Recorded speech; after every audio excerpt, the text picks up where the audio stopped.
Ce podcast a été réalisé avec le soutien du service du tourisme d'affaires de Visite Wallonia.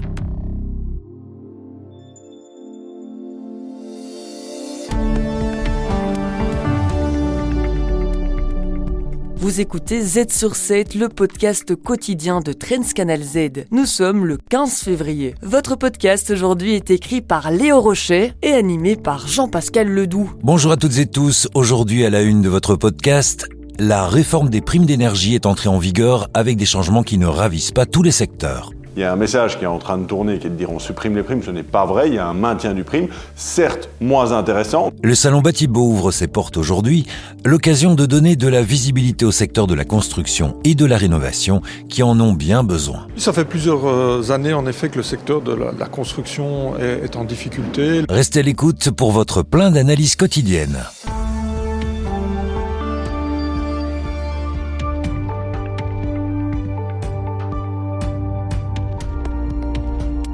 Z sur 7 à la une.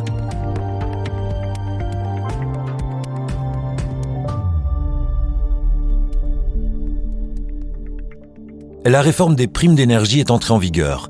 Cécile Neven, ministre wallonne de l'énergie, a annoncé hier les spécificités de cette nouvelle réforme. Alors que le montant des travaux effectués pouvait être remboursé à 90%, ils ne seront plus remboursés qu'à 70% pour les revenus les plus bas et 50% pour les plus fortunés. Hugues Kempeners, directeur d'Embold Wallonie.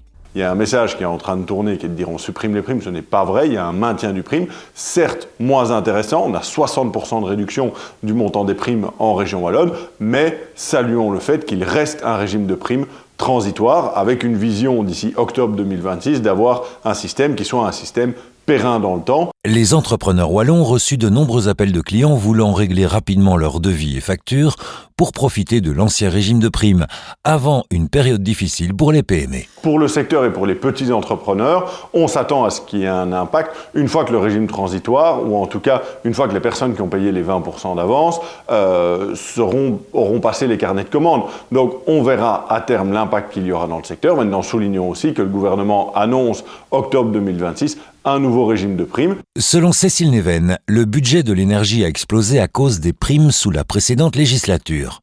Des dépenses que la ministre MR évalue à plusieurs centaines de millions d'euros. Hugues Kempeners ajoute que la majorité a mis en place un rabais fiscal pour faciliter l'achat d'immobilier. Depuis le 1er janvier 2025, les droits d'enregistrement sont passés de 12,5 à 3%. Donc un message aux ménages qui achètent, n'achetez peut-être pas plus grand, mais bénéficiez ou en tout cas investissez ce montant des droits d'enregistrement dans l'isolation de votre toiture et dans l'isolation de votre façade. Comme je le disais, ça augmentera la valeur de votre bien. Cette réforme fera parler d'elle à bien des égards et sera probablement au cœur des débats ce week-end à l'ouverture de Batibo.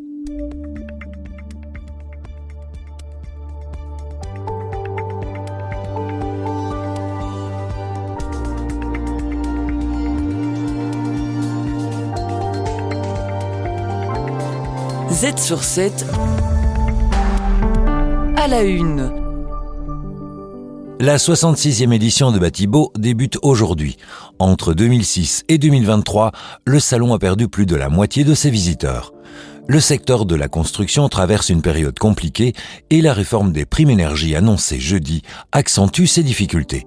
Malgré tout, les organisateurs restent confiants, comme l'explique Johan Condeitz, CEO de Deficom. On attend des visiteurs comme chaque année, en nombre. Ils étaient près de 175 000 l'année dernière. Je pense j'espère en tout cas qu'ils seront encore une fois au rendez-vous. Il y a 2 hectares ici d'exposition, de stands en tout genre, d'innovation, dans tous les secteurs de la construction et de la rénovation. Pour lui, l'état actuel du secteur de la construction et de la rénovation souligne plus que jamais l'importance de ce salon. Ça fait plusieurs années en effet que le secteur de la construction est en difficulté. La guerre en Ukraine, la hausse des prix de l'énergie a un impact sur les matériaux de construction. On le sait, tout ça a mené à une hausse des prix. Mais on sait aussi qu'il y a d'énormes besoins en termes de rénovation, d'isolation. tous les objectifs écologiques, environnementaux que nous avons, tout ça fait aussi qu'il y a d'énormes besoins. Pour attirer les visiteurs, Batibo se réinvente en offrant plus qu'un salon classique, notamment avec la Batibo Academy.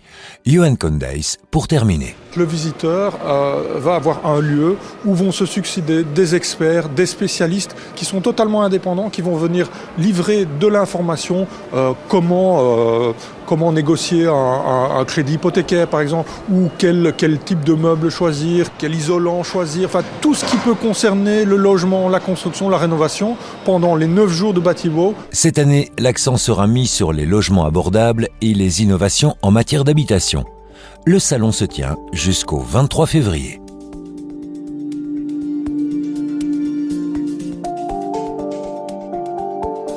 Z sur 7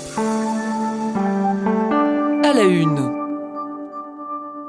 Carrefour Belgique envisage d'ouvrir ses magasins le dimanche pour répondre à un nouveau besoin des consommateurs. L'enseigne a réuni cette semaine sa délégation syndicale nationale pour optimiser l'organisation du travail. Christian Dujardin, responsable de la stratégie chez Gondola. On pense que l'ouverture du dimanche, ça concerne les courses de dépannage qu'on a oublié de faire comme achat en semaine.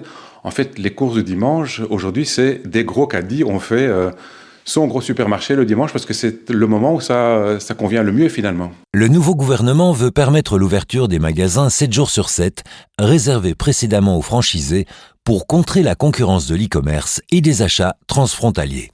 Mais comme le souligne Vincent Panels, expert retail chez 20%, cela soulève des inquiétudes auprès des syndicats. Il est tout à fait légitime, évidemment, qu'en tant que syndicat, on veut protéger les droits et le bien-être du travailleur, ce qui est tout à fait logique.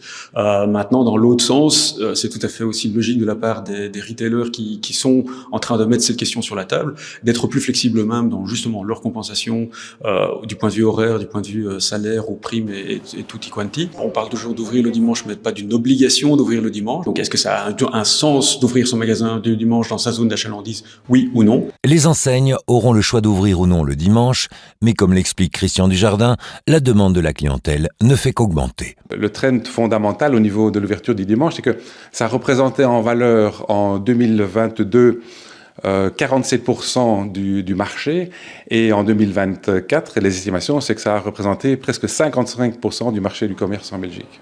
Carrefour projette donc d'ouvrir les dimanches pour ses 44 Carrefour Market, 40 hypermarchés et pour les magasins robes.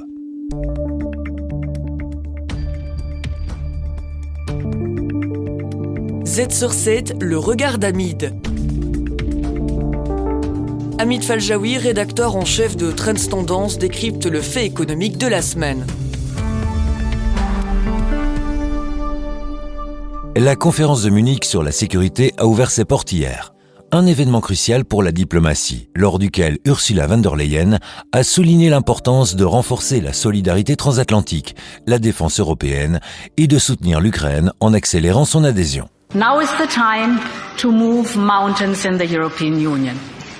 Increase the spending possibility of the national budgets, have common European funding for projects of common European interest, and accelerate the accession process of Ukraine. This must be the goal of the new Europe that is working for these goals intensively. L'Union européenne veut augmenter ses dépenses sous la contrainte des États-Unis, même si la présidente de la Commission a dit vouloir renforcer leurs relations.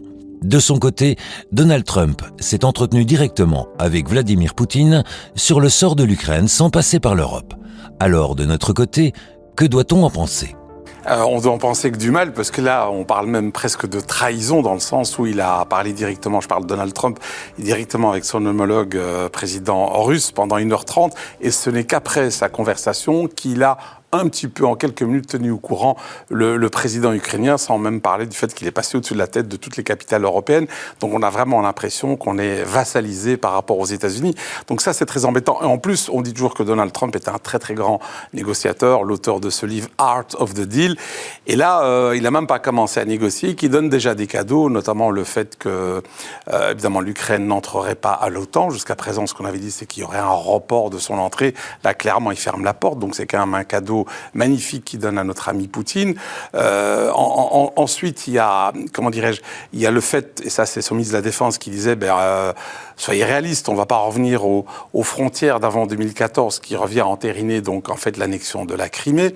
Et puis, chemin faisant, il annonce aussi que les Européens vont devoir sécuriser eux-mêmes et garantir les frontières ukrainiennes. On sait déjà que l'année dernière, en 2024, 60% du budget militaire consacré à l'Ukraine a été fourni par les Européens, on l'oublie. Et là, on va se retrouver peut-être à devoir subvenir aux besoins militaires de l'Ukraine à 80 ou 100%. Je ne sais pas comment on va le faire. L'Europe a réagi et a promis plus d'investissements dans l'armée. Est-ce une bonne nouvelle ? C'est une bonne nouvelle parce qu'il faut en annoncer des bonnes nouvelles et puis c'est son rôle à Ursula von der Leyen. Mais quand on regarde les chiffres en Europe, c'est vrai qu'on a fait des efforts, mais regardez notre pays, on est toujours à 1,30% du PIB alors qu'on devait être à 2%. L'Espagne est à 1,28%, de mémoire je crois l'Italie est à 1,49%, et même la France qui est une industrie de l'armement est à peine à 2%. Or ici, le ministre de la Défense américaine qui était en voyage ici cette semaine à Bruxelles, il dit écoutez, c'est plus 2% qu'on vous demande, ce sera 3, 4, voire même 5%. Et j'ai vu une étude qui montrait que si on devait passer à 3%, il faut aller chercher 250 milliards d'euros. Je ne sais pas où on va les trouver. Et si c'est 5%, là, c'est carrément 750 milliards d'euros qu'il faut aller trouver. Et vous le savez, parce que vous animez ce journal régulièrement, c'est pas évident. On a une dette publique, la plupart des pays européens, sauf l'Allemagne ou quelques-uns, on est quand même fortement endetté au-delà de 100% du PIB. En plus, on est déjà confronté à une guerre tarifaire avec les États-Unis et en plus à une course technologique avec l'IA. Donc, c'est peut-être possible, mais on peut croire au miracle, mais on n'est plus au mois de... c'est pas la période de Noël, donc je ne sais pas s'il faut croire encore au Père Noël. Qui sont les gagnants et les perdants de ces négociations unilatérales entre Trump et Poutine ? Alors les gagnants, ce sont les Russes, puisqu'ils ont obtenu un certain nombre de cadeaux avant même que les négociations ne prennent vraiment cours. On vient d'en parler. Il y a le fait qu'ils voient très très clairement qu'il y a une désunion au sein de l'Europe, qu'on bypasse Zelensky, etc. Donc ça, c'est plutôt très très positif pour les Russes. Au niveau américain, c'est pas négatif non plus, dans le sens où le fardeau de la charge militaire est transféré petit à petit vers les Européens. Eux-mêmes sécurisent et veulent se faire rembourser ce qu'ils ont déjà mis sur la table, si je puis dire, pour aider l'Ukraine, en demandant le sous-sol, je dirais, ukrainien, comme ils le font pour le Groenland, puisqu'ils voudraient se faire rembourser à peu près l'équivalent de 500 milliards de dollars sous forme de minéraux, de minerais rares qui se trouvent dans le sous-sol ukrainien. Ça, c'est, si vous voulez, au niveau de leurs avantages. Et puis, ils pensent que s'il y a un réarmement qui se fait en Europe, il se fera évidemment avec le matériel américain. Donc voilà, eux sont plutôt des gagnants, voilà.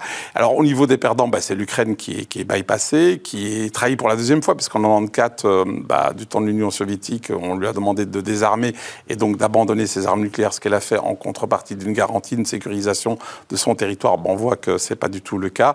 Et puis l'Europe, on voit très très bien qu'elle est à la fois désunie, même si ici on a l'impression que von der Leyen, elle parle que d'une seule voix. Et surtout, on voit très bien qu'elle n'a rien à dire par rapport aux grands mastodontes que sont les États-Unis. Les meilleurs experts boursiers vous proposent des analyses des marchés internationaux, des conseils avisés et les dernières tendances économiques. Z sur 7, expert boursier.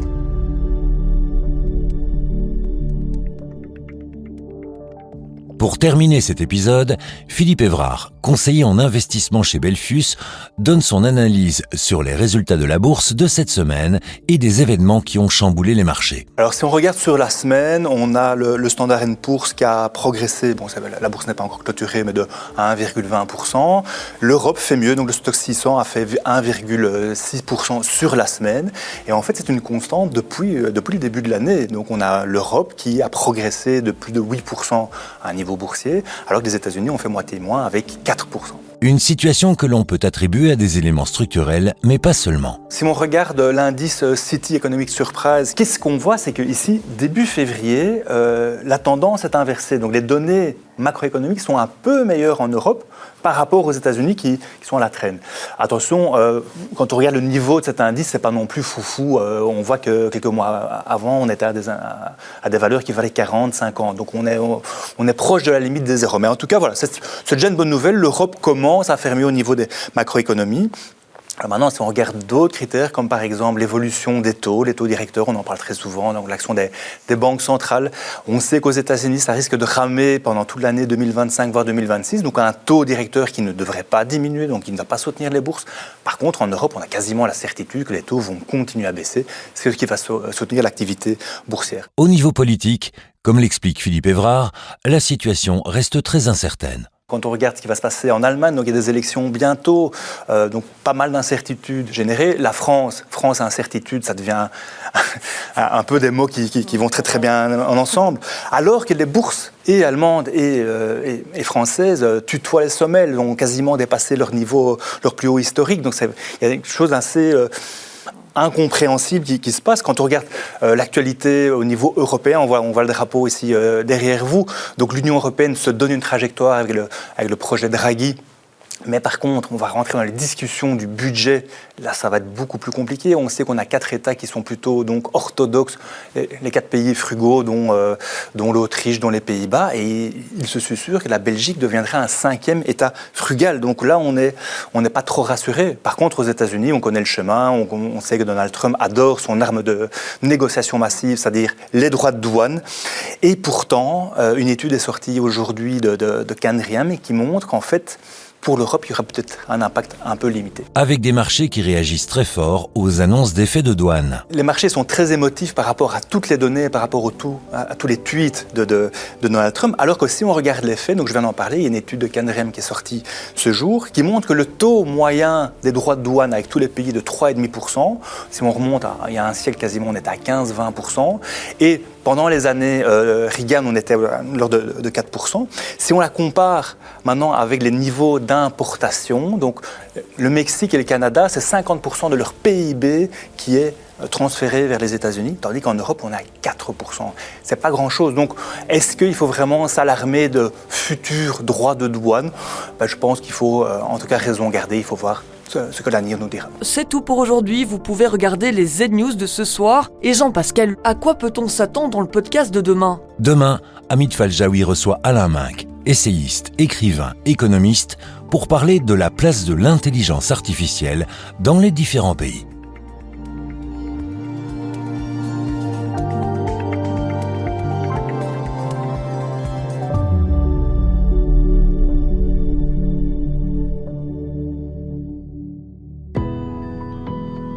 La Wallonie est la destination idéale pour vos événements professionnels. Infrastructures de qualité, cadres inspirants et services personnalisés, séminaires, conférences ou congrès, mais également des idées pour vos team building. Profitez d'un environnement accessible, moderne et naturel. Rendez-vous sur visitewallonia.be.